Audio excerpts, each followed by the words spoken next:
ایک نابینا عورت ہسپتال میں اپنے بیٹے کے بیڈ کے قریب بیٹھی رو رہی تھی کہ اچانک ایک فرشتہ نمودار ہوا اور اس عورت سے پوچھا، اے خاتون، میں اللہ کی جانب سے آیا ہوں۔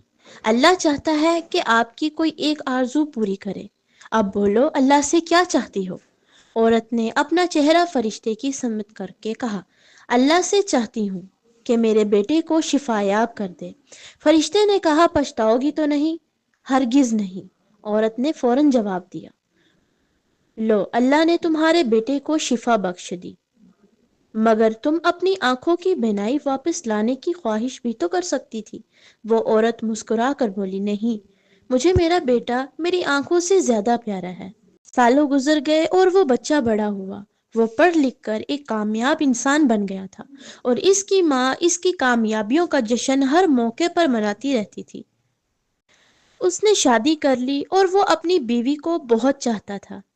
ایک دن وہ اپنی ماں سے کہنے لگا، ماں، مجھے نہیں پتا کہ یہ بات میں آپ کو کیسے بتاؤں، مگر مسئلہ یہ ہے کہ میری بیوی آپ کے ساتھ ایک گھر میں نہیں رہ سکتی۔ میں چاہتا ہوں کہ آپ ایک علیحدہ مکان خریدیں جس میں آپ رہ سکیں۔ ماں نے کہا، نہیں بیٹا، اس کی ضرورت نہیں ہے، میں جا کر اپنے ہم عمروں کے ساتھ ایک گھر میں رہوں گی، تم فکر نہ کرو، بہت اچھی گزرے گی۔ یہ کہہ کر وہ بیٹے کے گھر سے نکل گئی اور ایک کونے میں بیٹھ کر رونے لگی۔ وہی فرشتہ پھر نازل ہوا اور کہنے لگا، اے ماں، دیکھ لیا آپ کے بیٹے نے آپ کے ساتھ کیا سلوک کیا، اب پچھتا رہی ہو، چاہتی ہو کہ اسے بد دعا دوں؟ نہ میں پشیمان ہوں اور نہ اسے بد دعا دینا چاہتی ہوں۔ آپ کبھی ان باتوں کو نہیں سمجھو گے، لیکن ایک مرتبہ پھر اللہ تم پر مہربان ہو رہا ہے اور تمہاری ایک آرزو پوری کرنا چاہتا ہے۔